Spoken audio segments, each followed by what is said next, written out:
Alright, hour to kick off. Well, under an hour. No Notre Dame game yesterday. I'm kind of sad about that. But it did get pushed back, so I can't wait to do that game. I was looking forward to that Wake Forest game like I do multiple times. But anyway, let's get right into this and look at the inactives. And I know, I'm pulling it up right now, but I know a couple that were out because I looked at it earlier. Alshon's out, which we knew was coming. How didn't we know Alshon was going to be out again, even though he started practicing limited, I think? Which I can't wait to see him back in this offense fully, but I know he won't be for a while. Still don't know why he wasn't IR'd in the first place. Then again, you gotta ask someone up in that front office, but... And not the biggest loss. They've been working with him for a while. Rieger. This is going to be tough. Because now you're down to one speedster in D. Jackson. They've got Hightower, who I wouldn't call a full-on speedster. J-Jaw. Ward. They called up Burnett. So you've got, what, 5? I don't know if there's anyone else up. So 5. I think there's going to be a bit of 12 personnel today. Hopefully there is. Hopefully Doug learns to play call for once. I get it. Wentz does a lot of audibling from what we've heard, but you got to remember Wentz is trying to make those plays according to his reads and what he sees. But I guarantee there's still no RPOs, which should be happening all the time. And then he should be on a lot of rollouts and play action, which he's not. Week 1, he was only on one designed rollout. Week 2, I don't know how many, but I guarantee he was on under like 15. So you've got to get him on those rollouts. And he, on the run, Wentz is great. So you've got to get him on the run. Nate Sudfeld out. Not the biggest loss at all. We shouldn't be needing him in this game. Jason Huntley. I don't know why they didn't decide to bring up another running back to have 4. But whatever. Not a big loss. They only used him once in 2 weeks. Safety Rudy Ford. This, not really a big loss. He's a backup piece, depth piece.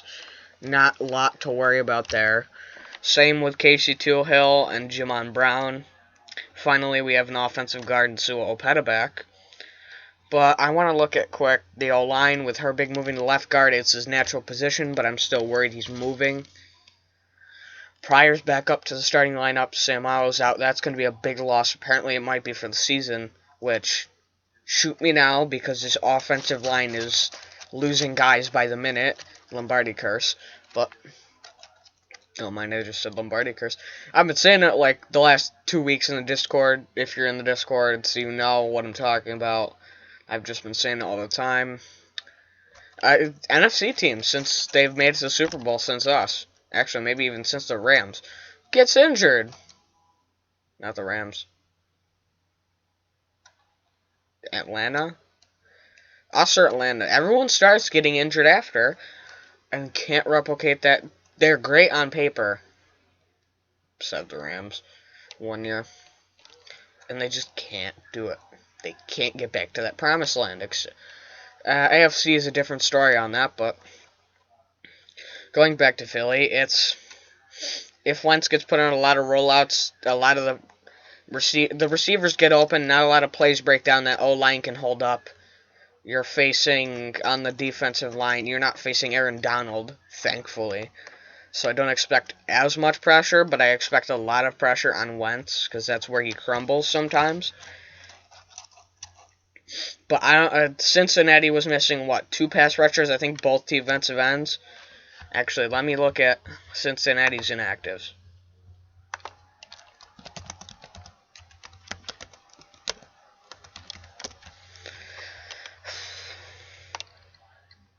Okay, but knowing that they're missing either 1 or 2 defensive linemen, I think one of them was possible to miss.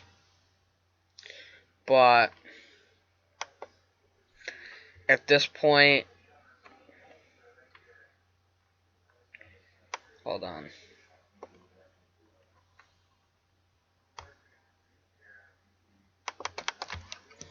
Let me see if the Bengals put up their injury report. But knowing they've lost at least one pass rusher, not surprising if the offensive line can hold up better. Inactives, John Ross, that's good. Trayvon Williams, Geno Atkins and Andrew Brown, that's big, especially because of Geno Atkins. So don't expect that much pressure than if they were here. I have a lot of hope in this offensive line, seeing that one big piece of their defensive line and another piece of their defensive line is down, especially both being defensive tackles, that those guards are going to have an easier time, and thankfully they should. Marcus Bailey and kicker Austin Seibert.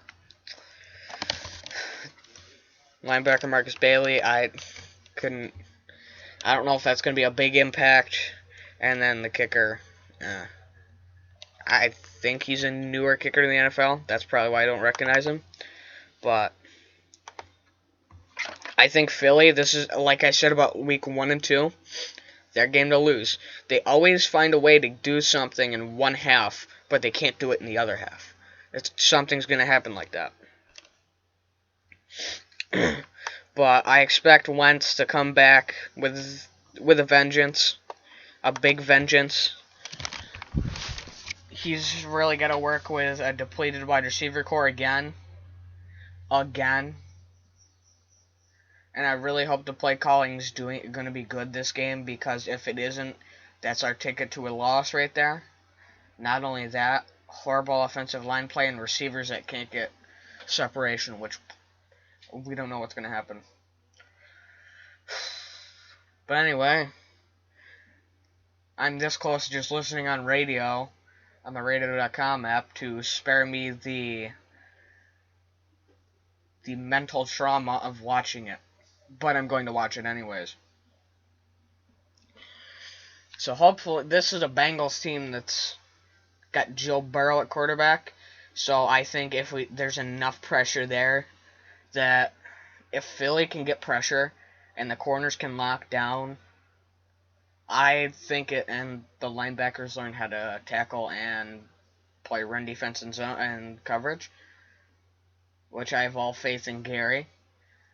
This is our game to lose. I full on think that. But anyway, this is over for me. I will see you post game, unless especially if I'm angry and ready to flip out at someone.